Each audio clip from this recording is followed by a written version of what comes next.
नमस्कार, आप देख रहे हैं अमन संदेश और मैं हूं आपके साथ नफीसा खान। हरियाणा चुनावों से पहले ही बीजेपी की हालत इतनी ज्यादा बुरी हो चुकी है कि अब बीजेपी प्रत्याशियों को हरियाणवी यानी कि हरियाणा के ग्रामीण लोग जो हैं वो उल्टे पैर भगा रहे हैं।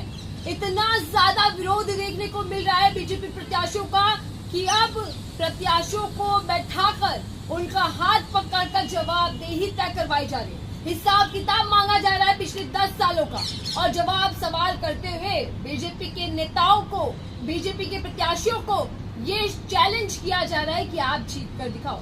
ऐसी खबर सामने आ रही है दोस्तों कि जहां पर बीजेपी प्रत्याशी जो है अनूप धानक, उन्होंने जब प्रचार प्रसार शुरू किया, जब अपनी विधानसभा के एरिया में उन्होंने जाकर घूमना शुरू किया और वोट मांगना शुरू किया तो गाँव के अंदर उनका भारी विरोध देखने को मिला। मुर्दाबाद के नारे भी लगाए गए उनके खिलाफ और इसी के साथ साथ जो एरिया के ग्रामीण के जो ताऊजी हैं या सरपंच जी कह लीजिए, गांवों के लोग जो हैं, उन लोगों ने प्रत्याशी को अपने पास बैठाकर शर्त लगा डाली। प्रत्याशी के मुंह पर ये शर्त लगाई है कि अगर तू जीत गया तो मैं तुझे 1000 रुपए दूंगा और अगर तू हार गया तो तू मुझे 100 रुपए दे देना। ये ताऊजी कह रहे हैं, जहाँ से खबर निकल कर आ रही है कि कैसे अब ये आश्वस्त है, यानी कि ये कॉन्फिडेंस में है हरियाणा के लोग कि इस बार भाजपा हरियाणा के बाहर, भाजपा को हराने की तैयारी हरियाणा ने कर ली है।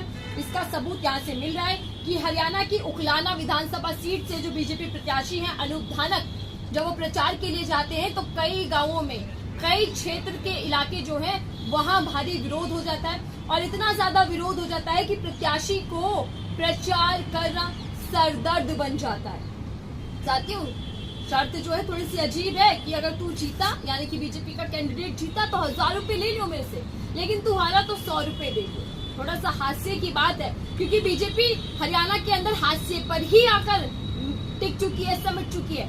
वहाँ लोग अभी चैलेंज कर रहे हैं कि अब भाई हारने वाले हैं आप लोग, क्योंकि सत्ता विरोधी लहर चल रही है। किसानों से लेकर पहलवानों तक के लिए आपने कुछ नहीं किया और इसी सिलसिले में, इसी कड़ी में अब लोग मुंह पर शर्त लगाते हुए कह रहे हैं कि आप हारने जा रहे हैं। हारने के चांसेस आपके पूरे हैं और अगर बाय चांस गलती से आप जीत जाएं तो मेरे से 1000 रुपए ले लेना और मैं हार जाऊं यानी कि तुम जीत जाओ तो 100 रुपए ले लेना। इस तरीके की शर्तें लग रही हैं क्योंकि अमूमन जो देखा जाता है वो शर्त ऐसी होती है कि जिसमें बड़ा प्राइज रखा जाता है, यानी कि बड़ा जो गिफ्ट होता है वो देखा जाता है। लेकिन यहाँ देखिए, जीतने पर कम प्राइस है और सामने वाले व्यक्ति के जीतने पर ज्यादा प्राइस है, यानी कि चांसेस कम है कि बीजेपी के नेता वहाँ जीत पाए।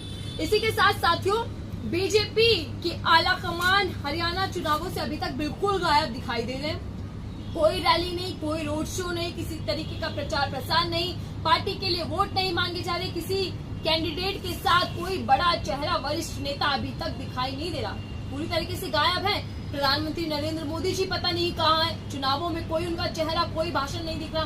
गृह मंत्री अमित शाह जी अपना रोड शो कैंसिल कर देते हैं, अपनी रैली कैंसिल कर देते हैं। तो ये माना जा रहा है कि हरियाणा वालों ने ठान लिया है कि इस बार बीजेपी पूरी तरीके से साफ है और अब जब प्रत्याशी गांव गांव जा रहे हैं, मिल रहे हैं लोगों से, तो लोगों ने हिम्मत ठानते हुए ये ठान लिया है कि हरियाणवी है और हरियाणवी लोग हिसाब किताब लेकर ही मानेंगे। बीजेपी प्रत्याशियों से हरियाणा के लोग ये पूछ रहे हैं कि 10 साल का हिसाब किताब दीजिए, किसानों के लिए क्या किया, किसानों की एमएसपी का क्या हुआ, किसान जो शहीद हुए किसान आंदोलन में उनको लेकर पार्टी का जो रवैया था वो किसी से छुपा नहीं।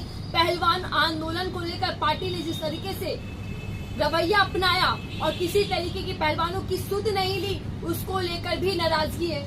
युवा रोजगार के मुद्दे पर प्रत्याशियों को घेरा, पूछा कि 10 साल की डबल इंजन सरकार ने हरियाणा के लिए क्या कामकाज किया, इसकी बात, इसका जवाब दीजिए। नेताओं के पास जवाब नहीं है, 10 साल में कुछ काम नहीं हुआ, इसीलिए अब ये हालात बन गए हैं कि बीजेपी हाशिए का पात्र बन चुकी है और बीजेपी की उल्टी गिनती हरियाणा में होती दिखाई दे रही है। उल्टी गिनती शुरू है क्योंकि कहीं ना कहीं हरियाणा की राहें बीजेपी के लिए मुश्किल है। देखना ये होगा कि दोस्तों आने वाले दिनों में जब बीजेपी के आला कमान जाएंगे, जब बीजेपी के बड़े बड़े नेता प्रचार के लिए जाएंगे तो क्या रवैया हरियाणा के लोगों को रहता है, क्या प्रचार प्रसार करने भी देंगे या गाँवों से लेकर अलग अलग क्षेत्र से भगाने की तस्वीरें सामने आएंगी, जैसा हाल ही में दिखाई दिया। आपकी इस पूरी खबर को लेकर क्या राय साझा कीजिएगा। फिलहाल